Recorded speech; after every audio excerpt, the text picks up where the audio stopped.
Hi friends, welcome to Shreyas Infotech. ఇవాళ ఈ వీడియోలో 10th తర్వాత Rajiv Gandhi university of knowledge RGUKT కి సంబంధించిన IIIT చేరాలనుకునే విద్యార్థులకు ఆంధ్రప్రదేశ్ మరియు తెలంగాణ నుంచి మార్చ్ 18th నుంచి మే 10th వరకు ఆన్లైన్ అప్లికేషన్ స్టార్ట్ అయ్యాయి.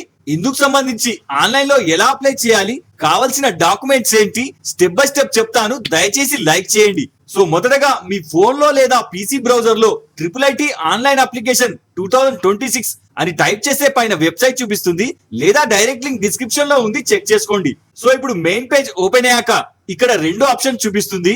ఇందులో NRI అంటే అదర్ కంట్రీ రెసిడెంట్ అయి ఉండి ఇండియాలో అప్లై చేయాలనుకుంటే సెకండ్ ఆప్షన్, లేదా ఇండియన్ రెసిడెంట్ అయి ఉండి ఆల్ ఓవర్ వరల్డ్ లో ఎక్కడి నుంచి అయినా సరే అప్లై చేయాలనుకుంటే ఫస్ట్ ఆప్షన్ సెలెక్ట్ చేయండి. ఇప్పుడు ఇందులో మీ అప్లికేషన్ ని 3 స్టేజెస్ లో కంప్లీట్ చేయాలి. ఇందులో first step submit online application, దీనిని సెలెక్ట్ చేయండి. ఇప్పుడు అప్లికేషన్ ఫామ్ ఓపెన్ అవుతుంది. ఇందులో first student 10th class board అని ఉంటుంది. ఇందులో మీ స్టేట్ బోర్డ్ ఏపీ అయితే APSSC ఆర్ CBSE లేదా TG అయితే TGSSC ని సెలెక్ట్ చేయండి. తర్వాత పక్కన హాల్ టికెట్ నంబర్ అండ్ పక్కన మొబైల్ నంబర్ ఎంటర్ చేసి కింద గెట్ డీటెయిల్స్ సెలెక్ట్ చేస్తే ఇక్కడ మీ స్టేట్ ని బట్టి ఫామ్ ఓపెన్ అవుతుంది. నాది తెలంగాణ కాబట్టి ఇక్కడ బాసర్ అండ్ మహబూబ్ నగర్ చూపిస్తుంది. మీ ప్రిఫరెన్స్ ప్రకారం మీ నియరెస్ట్ డిస్ట్రిక్ట్ ని సెలెక్ట్ చేస్తే అది ఇక్కడ పాపప్ చూపిస్తుంది, ఓకే చేయండి. తర్వాత కింద బోర్డ్ డీటెయిల్స్ లో మరొకసారి మీ స్టేట్ SSC బోర్డ్ ని సెలెక్ట్ చేయండి. తర్వాత పక్కన SSC పాస్ ఇయర్ ని సెలెక్ట్ చేయండి. తర్వాత SSC pass type regular are supply చూపిస్తుంది. 2026 కి సంబంధించిన వాళ్ళైతే రెగ్యులర్, లేదా ఓల్డ్ ఇయర్స్ కి సంబంధించిన వారైతే మీ స్టేటస్ ని సెలెక్ట్ చేయండి. తర్వాత కింద మీ SSC హాల్ టికెట్ ని ఎంటర్ చేసి ట్యాప్ చేస్తే మీ SSC డీటెయిల్స్ అన్ని కింద వచ్చేస్తాయి. ఇందులో name and father name and mother name and date of birth and కింద స్కూల్ నేమ్ కూడా వచ్చేస్తుంది. మిగతా డీటెయిల్స్ కోసం ఇక్కడ SSC నంబర్ ఆఫ్ అటెంప్ట్స్ అంటే SSC ఎగ్జామ్ కి మీరు ఎన్నిసార్లు అటెండ్ అయ్యారో సెలెక్ట్ చేయాలి. ఇక్కడ 2026 లో అప్లై చేసే వారైతే 1ని సెలెక్ట్ చేయండి. తర్వాత కింద స్కూల్ అడ్రస్ ని అప్రాక్స్ గా తెలిసింది ఎంటర్ చేయండి. తర్వాత ఆ స్కూల్ ఏ స్టేట్ లో ఉంది మరియు ఏ డిస్ట్రిక్ట్ లో ఉంది, చివరిగా ఆ school management private or government ఏది ఉంటే అది సెలెక్ట్ చేసుకోండి. తర్వాత పర్సనల్ డీటెయిల్స్ లో కింద మీ జెండర్ ని సెలెక్ట్ చేసి పక్కన మీ మొబైల్ నంబర్ తో పాటు ఇక్కడ ఆల్టర్నేట్ మొబైల్ నంబర్ కూడా తప్పనిసరి ఎంటర్ చేయండి. తర్వాత పక్కన మెయిల్ ఐడి అండ్ పక్కన కమ్యూనిటీలో మీ క్యాస్ట్ ని సెలెక్ట్ చేసుకోండి. తర్వాత కింద సబ్ క్యాస్ట్ ని సెలెక్ట్ చేసుకోండి. తర్వాత పక్కన మీరు ఫిజికల్లీ డిజేబుల్ అయితే ఎస్ లేదా నో సెలెక్ట్ చేయండి. తర్వాత పక్కన మీ మదర్ టంగ్ అంటే మీరు ఇంట్లో మాట్లాడే భాషని ఇక్కడ సెలెక్ట్ చేయండి. తర్వాత ఇక్కడ నేషనాలిటీ ఆటోమేటిక్ గా వచ్చేస్తుంది. పక్కన రిలీజియన్ లో మీ religion Hindu or Muslim or Christian ని సెలెక్ట్ చేయండి. తర్వాత పక్కన మీ పేరెంట్స్ యాన్యువల్ ఇన్కమ్, ఇది మీరు అప్లై చేసిన లేటెస్ట్ ఇన్కమ్ సర్టిఫికేట్ పై రాసి ఉన్నది మాత్రమే ఎంటర్ చేయండి. తర్వాత కింద స్టూడెంట్ ఆధార్ నంబర్ ని ఎంటర్ చేసి పక్కన అపార్ ఐడి ఆప్షనల్, ఇది మీకు స్కూల్ వాళ్ళు ఇచ్చి ఉంటే అది ఇక్కడ ఎంటర్ చేయండి, లేదా అపార్ ఐడి ఎలా క్రియేట్ చేసుకోవాలో వీడియో చేశాను, చూసి చేసుకోండి. తర్వాత పక్కన మీ పేరెంట్స్ ఆర్మీలో ఉన్న వాళ్ళైతే ఎస్ లేదా నో సెలెక్ట్ చేయండి. తర్వాత కింద NCC మరియు స్పోర్ట్స్ కేటగిరీలో మీకు సర్టిఫికేట్ వచ్చి ఉంటే ఎస్ లేదా నో సెలెక్ట్ చేయండి. తర్వాత థర్డ్ అడ్రస్ డీటెయిల్స్ లో student present communication address village or mandal or city complete గా ఎంటర్ చేయండి.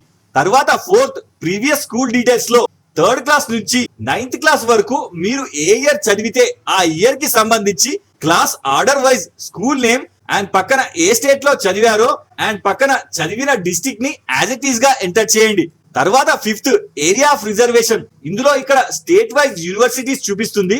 ఇందులో ఏపీ వాళ్ళకి వాళ్ళ లోకల్ యూనివర్సిటీ చూపిస్తుంది. TG వాళ్ళకి OU అంటే అండర్ ఉస్మానియా యూనివర్సిటీని సెలెక్ట్ చేయండి. తర్వాత పక్కన స్టూడెంట్ కాకుండా వాళ్ళ పేరెంట్స్ ప్లేస్ ఆఫ్ బర్త్ ని సెలెక్ట్ చేయండి.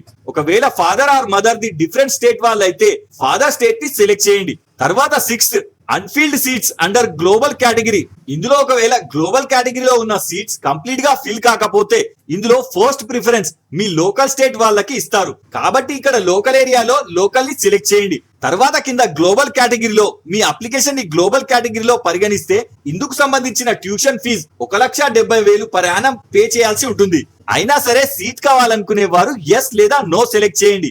తర్వాత 7th income caste EWS certificate verification లో కింద ఫస్ట్ మీ లేటెస్ట్ ఇన్కమ్ సర్టిఫికేట్ నంబర్ ని ఇక్కడ ఎంటర్ చేసి ట్యాప్ చేస్తే డైరెక్ట్ గా వెరిఫై చేసుకుంటుంది. ఒకవేళ ఆన్లైన్ లో ఫౌండ్ అవుతే ఇక్కడ సర్టిఫికేట్ వెరిఫైడ్ సక్సెస్ఫుల్లీ అని వస్తుంది, ఓకే చేస్తే ఇందులో సర్టిఫికేట్ నంబర్ వెరిఫైడ్ సక్సెస్ఫుల్లీ అని గ్రీన్ టిక్ వస్తుంది. అలాగే కింద క్యాస్ట్ సర్టిఫికేట్ నంబర్ ని ఎంటర్ చేసి ట్యాప్ చేస్తే ఇది కూడా ఆన్లైన్ లో వెరిఫై చేసుకొని ఫౌండ్ అవుతే సేమ్ వెరిఫైడ్ అని మెసేజ్ వస్తుంది. ఒకవేళ మీ సర్టిఫికేట్ చాలా ఓల్డ్ లేదా ఎక్స్పైర్డ్ అయి ఉంటే వెరిఫైడ్ అని రాదు, అయినా అప్లికేషన్ యాక్సెప్ట్ చేస్తుంది. కానీ రిజర్వేషన్ ప్రకారం మీకు సీట్ రావాలంటే ఖచ్చితంగా కొత్తగా అప్లై చేసుకొని ట్రై చేయండి. తర్వాత 8th amount to be paid. ఇందులో ఎస్సీ ఎస్టీకి అయితే 450 రూపాయలు, ఓసీ బీసీకి అయితే 525 రూపీస్ అప్లికేషన్ ఫీ చూపిస్తుంది. వెరిఫై చేసుకోండి. తర్వాత 9th అప్లోడ్ సర్టిఫికేట్స్. ఇందులో అప్లికేషన్ కి సంబంధించి ప్రూఫ్ డాక్యుమెంట్స్ ని అప్లోడ్ చేయాలి. ఇందులో ముఖ్యంగా 5 రకాల డాక్యుమెంట్స్ ని అడుగుతుంది. First student passport photo and second SSC hall ticket. ఇది ఆన్లైన్ లో లేదా స్కూల్లో ఇచ్చింది సరిపోతుంది. Third SSC bonafide copy. Fourth student caste certificate and fifth latest income certificate లని జేపీజీ లో అయితే బిలో 4 MB లేదా పీడిఎఫ్ లో అయితే బిలో 1 MB లోపు కంప్రెస్ చేసి అప్లోడ్ చేయండి. సో వన్స్ అన్ని అప్లోడ్ అయ్యాక ఒకసారి ఫిల్ చేసిన అప్లికేషన్ ని జాగ్రత్తగా వెరిఫై చేసుకొని కింద సేవ్ అండ్ పక్కన సబ్మిట్ చేయండి. ఇప్పుడు డీటెయిల్స్ అన్ని కరెక్ట్ గా ఉంటే డీటెయిల్స్ సబ్మిటెడ్ సక్సెస్ఫుల్లీ అని వచ్చి అప్లికేషన్ ఐడి జనరేట్ అయి మీ ఫోన్ కి అండ్ మెయిల్ ఐడి కి మెసేజ్ వస్తుంది. ఓకే చేయండి. ఇప్పుడు ఇందులో అప్లికేషన్ సబ్మిట్ అయి రిసిప్ట్ ప్రింట్ జనరేట్ అయి చూపిస్తుంది. ప్రింట్ అప్లికేషన్ ని సెలెక్ట్ చేసి అప్లికేషన్ ని ప్రింట్ లేదా డౌన్లోడ్ చేసుకోండి. తర్వాత final stage application fee pay చేయాలి. ఇందుకోసం పైన బ్యాక్ టు హోమ్ సెలెక్ట్ చేస్తే హోమ్ విండో ఓపెన్ అవుతుంది. ఇందులో అప్లికేషన్ ఫీ పేమెంట్ ని సెలెక్ట్ చేయండి. ఇప్పుడు ఇందులో మీ అప్లికేషన్ ఐడిని కంప్లీట్ గా ఎంటర్ చేసి కింద షో డీటెయిల్స్ సెలెక్ట్ చేస్తే డీటెయిల్స్ చూపిస్తుంది. చెక్ చేసుకొని చివరగా షో పేమెంట్ ని సెలెక్ట్ చేయండి. తర్వాత కింద పేమెంట్ టైప్ అడుగుతుంది. ఇందులో కార్డ్ లేదా యూపీఐ ని సెలెక్ట్ చేసుకుంటే కింద కన్ఫర్మ్ పేమెంట్ యాక్టివేట్ అవుతుంది. సెలెక్ట్ చేయండి. తర్వాత ఇందులో క్యూఆర్ కోడ్ చూపిస్తుంది. పే చేయండి. వన్స్ అమౌంట్ సక్సెస్ఫుల్ పే అవ్వగానే స్క్రీన్ రీడైరెక్ట్ అయి ఫీ పేమెంట్ రిసిప్ట్ జనరేట్ అయి చూపిస్తుంది. అంతే. సో దీనికి సంబంధించిన ఇంపార్టెంట్ డేట్ స్క్రీన్ పై ఉంచాను, నోట్ చేసి పెట్టుకోండి. సో ఈ వీడియోలో మీకు ఏమైనా డౌట్ ఉంటే నాకు కింద కామెంట్ చేయండి. ఇలాంటి మరిన్ని అప్డేట్స్ కోసం వీడియో లైక్ చేసి ఛానల్ సబ్స్క్రైబ్ చేసుకోగలరు. జై హింద్.